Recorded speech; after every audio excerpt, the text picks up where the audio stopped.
She's been an actress, producer, teacher, and now she's one of preschool's most recognizable voices. Today on Motherish, Allie Rivera Quiñonez, aka Miss Appleberry, joins us to share the story behind the Melon Patch and life as a mom in the spotlight. We read the books, we bought the things. We thought we were ready. And then life took our plans and changed them. I'm Karen, I'm Victoria's mommy, and I work in tech. And I'm Pamela. I have a baby boy named Ford, and I'm a journalist. And although we're both first-time working moms, we're actually pretty different. And that's totally okay. Because we both agree that our most important work is raising our kids. We really need each other and can only get through this together. Welcome to Motherish Moments. Hello. Hello. Good morning. Welcome to Motherish. So happy to see you. Me too. What does it feel like I haven't seen you in a while? I don't know. This always happens because we really mostly see each other here when we record. Outside of the podcast. Oops. Sorry.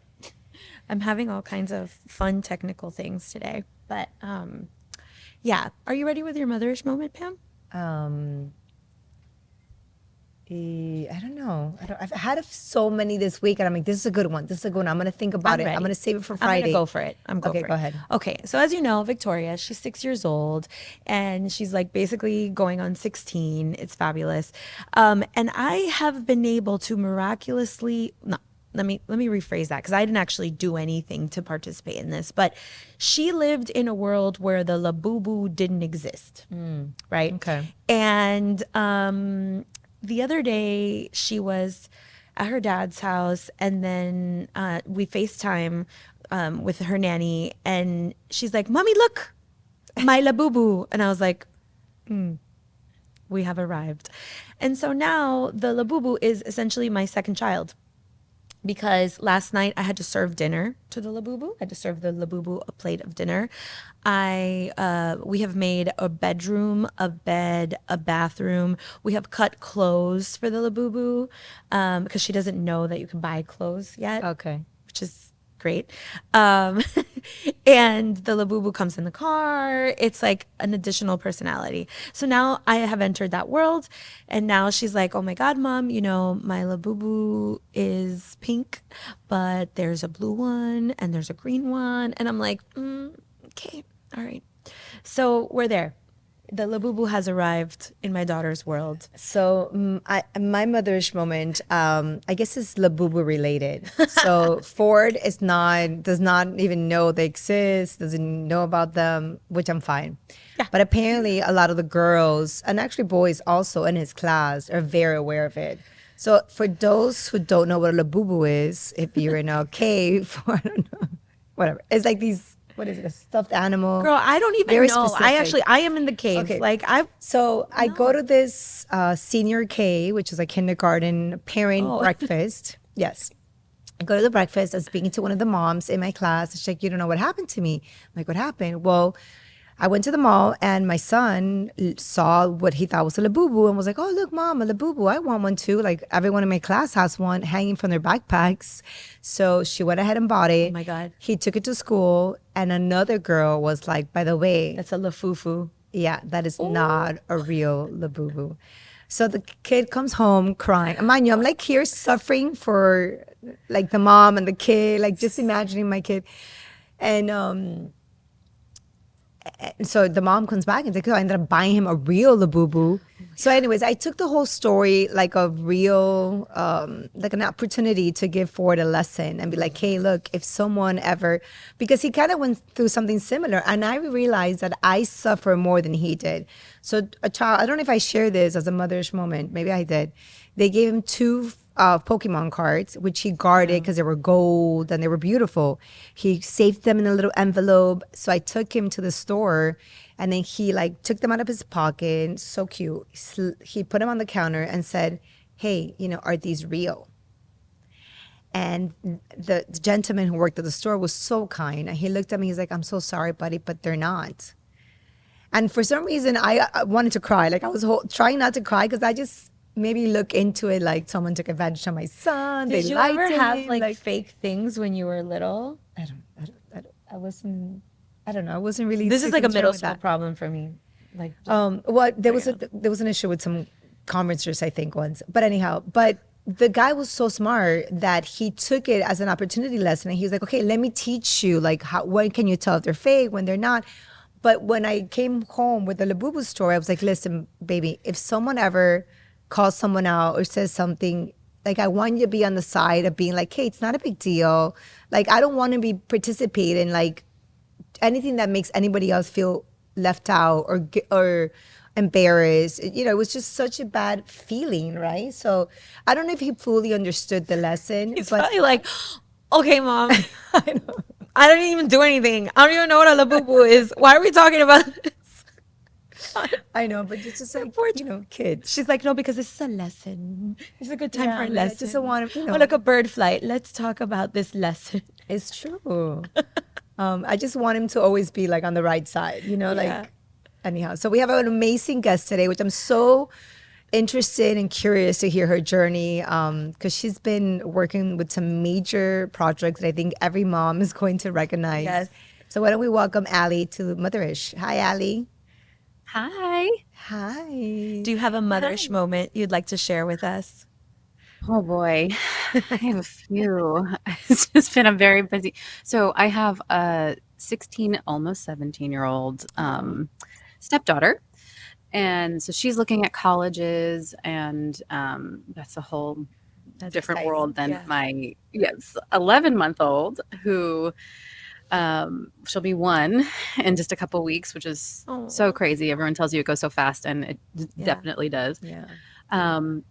But it's kind of a low moment, I suppose. Mm. We have a lot going on in the house, and baby girl is starting to walk, and we don't have a lot of space, and we have 3 dogs. So we're trying to rehome our little one, who's the puppy of the whole bunch, because we don't have enough love to give him right now, unfortunately, and that he needs. So it was a very low moment to have to tell the older one, and she was crying, and she's got a lot going on, and so much change in her life, and I felt horrible. And the little one obviously has no idea, but I took her to the park with me. It was actually almost a high moment with her. I took her to the park with me to go meet his potential new mom. Family. And Mhm. yeah, and they were great. And so I feel really excited about them, that he's going to a good home. And but it was her first time to be able to be out and about. They brought their daughter. I had never really introduced her to another child yet. So this was it was wow. kind of cool to see her interacting for the first time, and it was a good first for her. That's Not awesome. such a high point for the teenager, but Oh, that's all I think about. So this week this week, the last 48 hours, I've been binge watching The Summer I Turned Oh Pretty. my God. By the way, I saw the finale this morning. No. I fell asleep. don't know.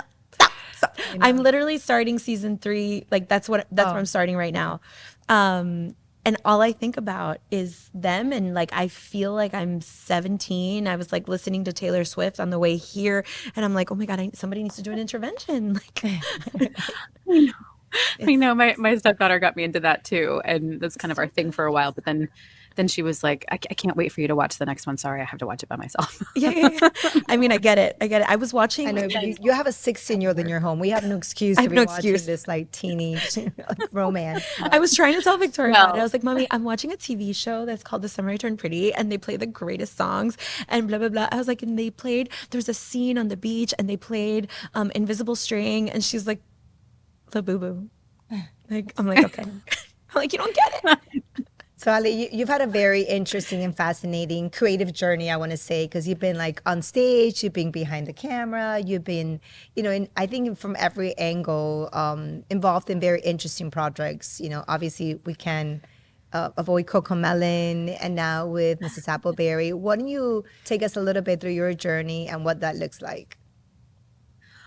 Oh wow. I don't know where to begin with that, but I guess as far as working in the kid space, when I first moved to LA, well, I guess it goes way back. I've been a nanny my whole life. So when I was living in New York, that was my first time really being like a full-time nanny. And I mean, not to age myself, but now that child has to be, I don't know, in his 20s in college. It just makes me feel so old.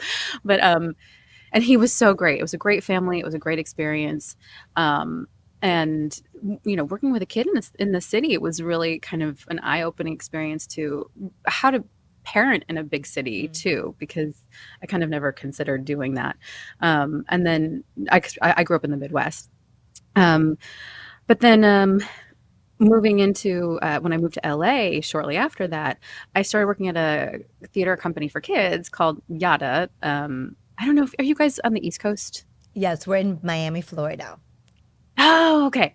So there's this, it's a children's theater company, and it's called the Youth Academy of Dramatic Arts, and it was my hands down favorite job ever because you get to work with kids all day, and it keeps you in that playful mindset, and it was a lot of fun. And I started just doing admin there, and I ended up teaching and directing 17 different classes by the end, and I was still kind of very young and green myself. But I loved it so much. And then, that's where I kind of learned a little bit of producing with stage, although I'd been doing stage my whole life. When I kind of finished that job, I moved into working into more production, and acting the whole time, but holding down a real job is also important as an actor, or at least a consistent job. Let's say that. So I started working in production, and I gained a really great firsthand experience. Really just doing all of the things behind the camera, and including all the money things and the budgeting and those kinds of production elements. So then I met a group of people, and we started producing our own content. And I created a show called Moms Anonymous, which was a lot of fun. I had seen at the time a lot of my friends were becoming first-time moms, and including my friend that ended up being a writer on the show. She found out that she was pregnant actually while we were writing it. She had no intention of becoming a mother anytime soon. And she was like, "Oh, this is crazy. I am actually pregnant." So, and she's a brilliant actress too. Her name is Ginger Pennington. She co-wrote the show. And I saw all these, kind of first-time moms navigating the world of parenthood virtually. You see everything happening on Facebook groups and everything like that, and Instagram now, and where you go for your parenting advice. So I thought that was really interesting to This put is all around of what those. year, Allie? This is around 2017. Okay. 2017. And I thought it was just I thought it'd be really funny. Like, what if we got all of these crazy kind of out there personalities, because they were offering terrible advice online, just terrible parenting You can advice. find anything online, anything. Like, Yes, and you'll find the answer to what you think what you think you want. want. Yes. Yes. So, and then the groups they list themselves as like support groups essentially, but they're the most unsupportive, like, mom shaming, don't let your child do this or this. Your child will So I die thought it'd be if you funny. do this. Period. Yes. Like, Yes. yeah. Yeah. And you're a horrible parent. Yeah. Don't let them out of your sight. Yeah. Also work out and meditate. Yeah. And be a Yes. good wife. Work out, meditate, be your best body and all your best life. everything. And yes. Yeah. So I thought it'd be funny to put them all in one room as kind of an anonymous group of sorts. And I thought that was, I don't know. So we did that show, and that kind of brought me to other things, and working with some really great people, and just continuing to produce, create, and all the while still some of the kids that I ended up working with and nannying or coaching here in LA, I've kept in touch with, for most of their journeys as well. So my husband and I opened an acting studio here in Costa Mesa 2 years ago, and we really just started growing from there. And now we teach kids how to act on camera as well. Wow. That's awesome. Sorry, that was not succinct at all. I'm really terrible at that. No, that was interesting. And then now, kind of we segue into your new project and stuff, like tell us how you got from there to where you are now, and everything that's ahead of you now. Oh wow. It just kind of uh it kind of came out of nowhere. My sister, and I promise there's no nepotism, but my sister works at CoComelon. She's a senior creative executive there. And it was Mother's Day. We were like having lunch and chatting, and she was talking about how hard it is to find this one character. They've been searching, and I didn't even think anything of it. And then maybe 2 days later, she texts me, and she was like, "Sister, we are looking for this kind of golden unicorn of a person who works with kids, who can sing and dance, and who we were specifically looking to keep the character Latina, all these things. I think it might be you if you want to audition." So she took herself out of the casting process and sent me to the casting director, and I did a whole bunch of auditions and chemistry reads, and that was how that kind of came about. Just was really out of the blue. And because I also work in as a producer, so I had a couple of films coming out that were starting to be promoted this year.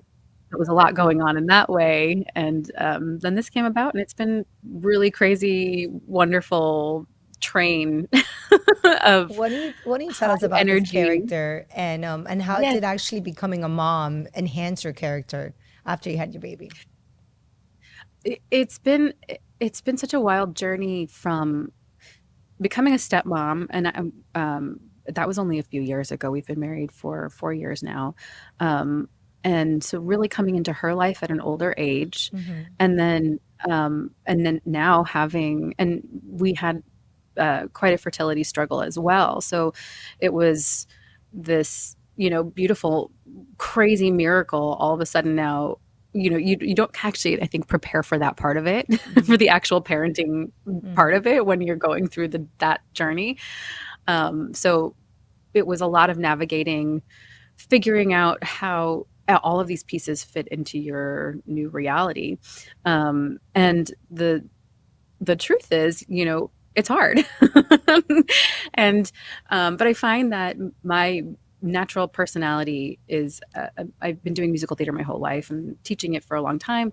So I find that I'm often singing songs to her as I'm changing her diaper, like making things up as I go along. And so this character is the music teacher at the Melon Patch, and she's a beloved character already in the CoComelon Hmm. universe, which I didn't really know until I kind of joined in the world. But I did a little research, and she's such a wonderful, warm character that is in the kids' world quite a bit. And she's very musical. And so I think that's where that bridge kind of happened, where it's it's such a joy to bring music into a kid's world, I think. And it's such a wonderful teaching tool for children. Hmm. Um, and I think it helps them in so many ways: cognitive, memory, even motor skills to get up and dance and move your body. And I think that's what this show really focuses on, is the educational side of things. And that's what made me so excited to take on the role. It's really educational, but it's fun too. There's a lot of we talk about big feelings, and we talk about that in and squishy things, and playing with the, like playing in the mud, and all these tactile and um, uh, sensory kind of things. And you step on the set, and I don't know if you guys have had a chance to see any clips of it, or even just the featurette that came out where you see some of the set. It is a beautiful set, and you step on the set, and I just feel like a child. Like I wanted to, So there's a fun. giant bean bag, and I wanted to just jump in it from the minute that it was there. So yeah, it's been a really, she's a really fun, lively character, and all of the teachers do such a wonderful job of kind of staying in our own lanes of teaching, but Yeah. combining the lesson at the same time. And you said when they were asking you about the casting, they were looking to have a Latina as part of this. How is that weaved into her character? Is it like, do you feel it weaved in there, or is it just like a very subtle? I think it's really subtle, and that's also kind of important to me. So my husband and I also we run our acting studio has the Orange County International Latino Film Fest that we started a couple years ago. Both of us are Latino, and we wanted to really showcase Latino voices in a positive way in our creative community. As you know, I feel like sometimes you look at me, depends on who you are, and you might say, oh, she's Latina. And some people Right. might look at me and say, what are you? And I can't tell you how many times I've gotten that in Yeah. casting my whole life. And it's insulting in a way, but it's also, I mean, it's just who we are as a culture. I think that we're so, I think I think we need to make it to normalize it. You know, I am an American for sure, born and raised here, but my roots are very deeply seated in my cultures, my various cultures.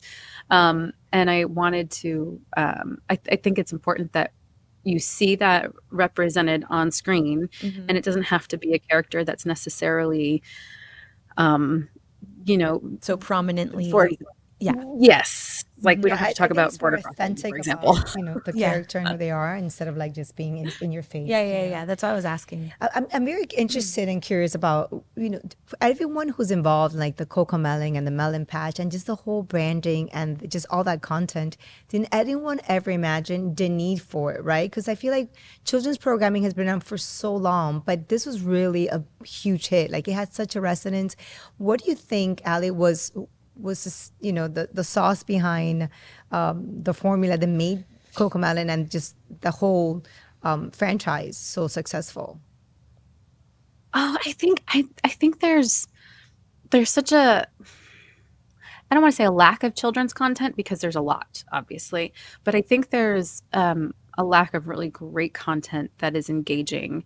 And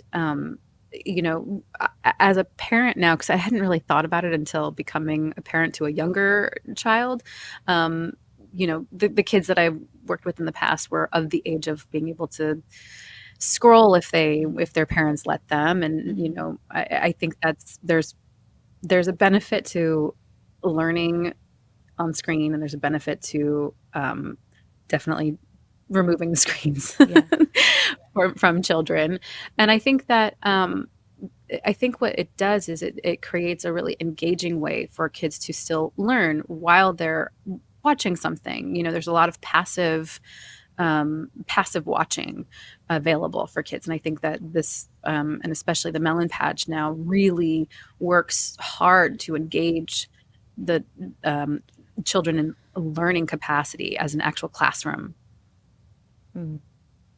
That makes I love sense. that. But I love that comment when you said like there's scenes like before, because I mean, I look at it from my sister. My sister has always worked with children. She doesn't have any children. She doesn't want any children, but she's amazing with children, right? Like she's always been in that space. Like she worked at like kind of like it's called cul-de-sac. It was kind of like an indoor kids gym here in Florida. She's always been a babysitter. She's amazing with my son.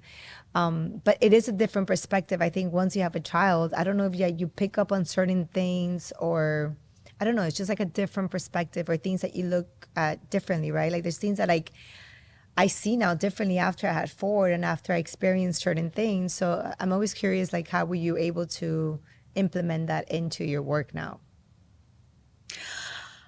I definitely am more choosy about the projects I want to work on. I worked a lot in the horror world for a long time. It's a really fun place to work because it's there's a lot of creativity involved with creating a world, right?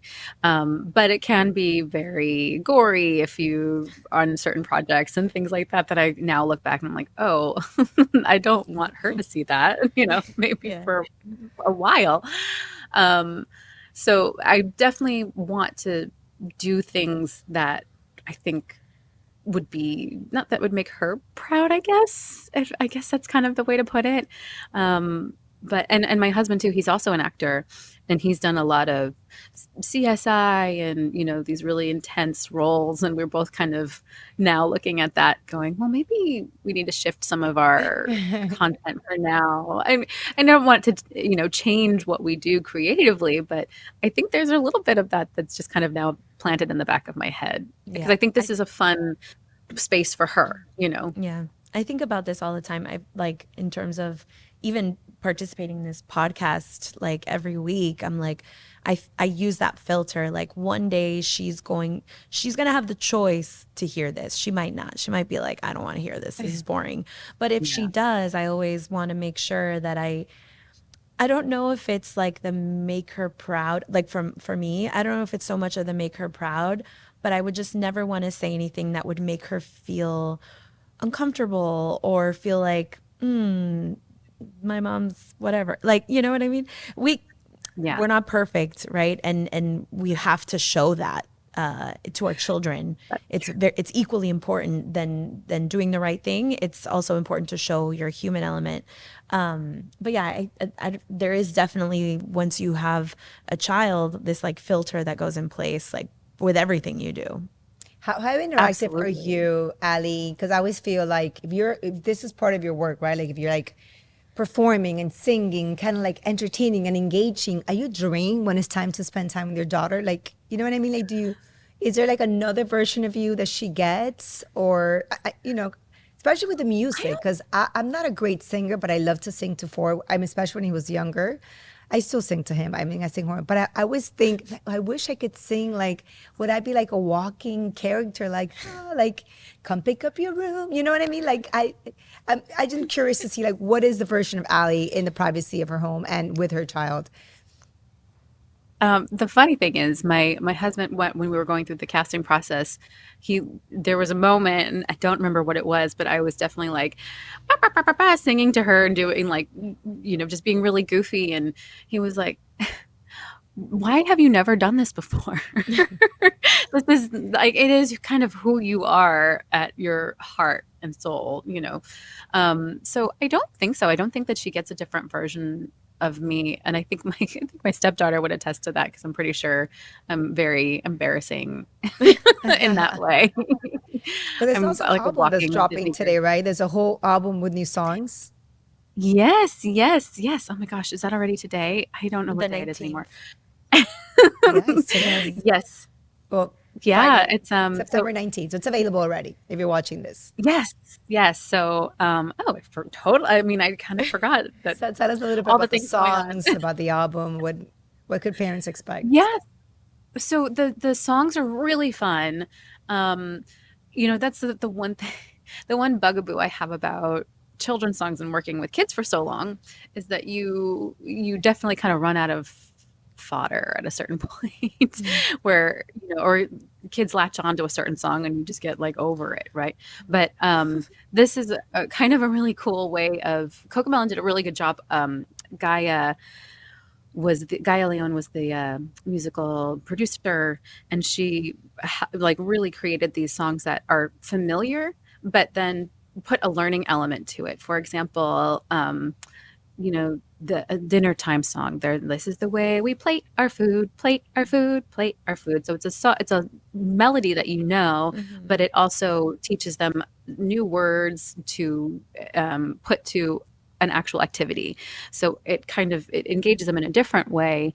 And it's, the melodies that we all know and love as nursery rhymes, or hate as parents, I guess, or not necessarily hate, but just like want to, turn it off at the end of the day. Especially like this age, I know we have a ton of toys that are just, that they sing the same songs over and over and over again. But it's a learning tool, and she definitely gravitates to those things. So I think this is a really great opportunity to bring new music in a familiar way to a new generation of kids. How many songs are on the album? Oh gosh, I don't even know. I think it's 20. Oh, wow. We recorded, I think, about 20. So I'm not sure how many are dropping on this album. Completely, honestly, I don't know. Music is so powerful.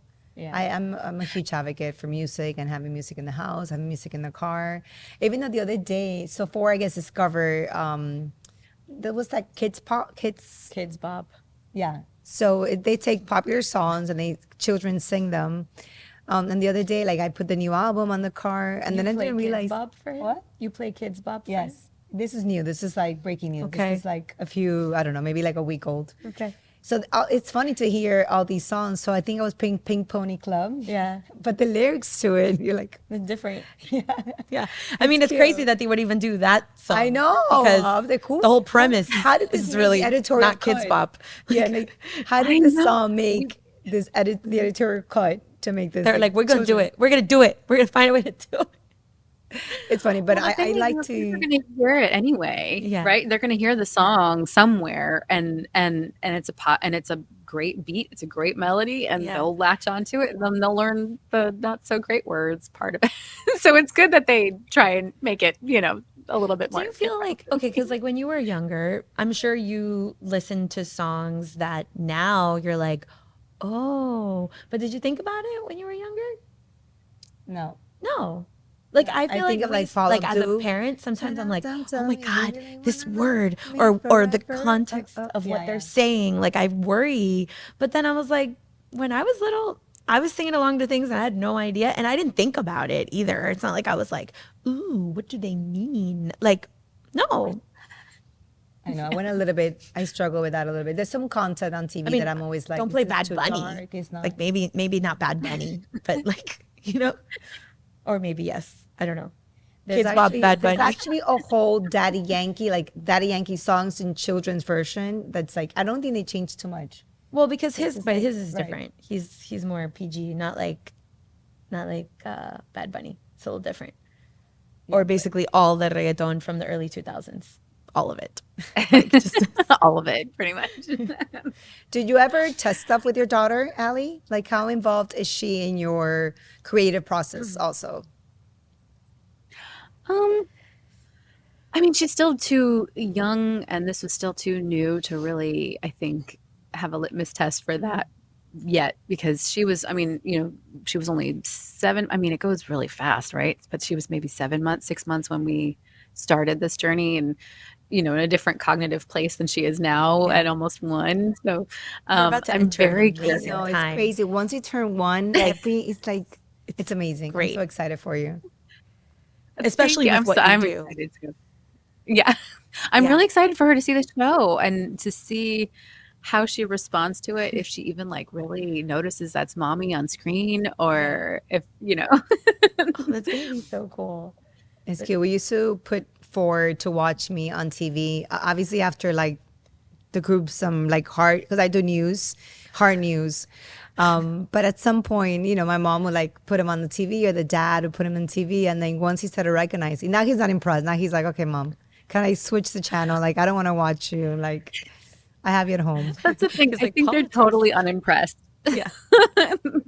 If it's old, well, I think that's the thing too, because again, my husband's an actor and he's been doing this. Mia, my older daughter, she's going to be 17, so she's been through all of these different iterations of his career too, and he also has, made a lot of conscious choices of what he does, and he's tried to like bring her to set, like, how fun and exciting that is. She wants nothing. She doesn't care. She's like, no. She's so over it.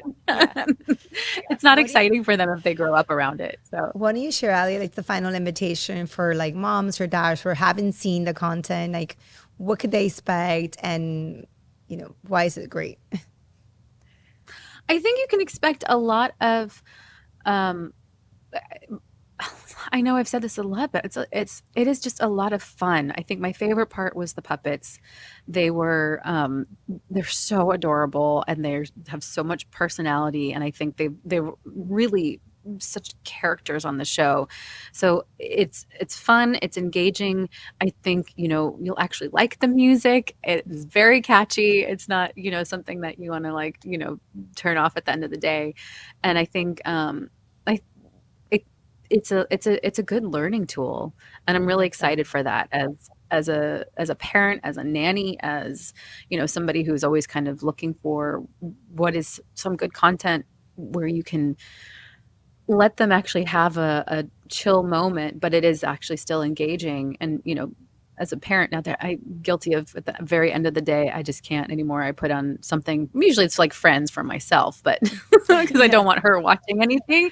But she now knows the theme song for Friends. Like she lights up and starts clapping, and it's hilarious.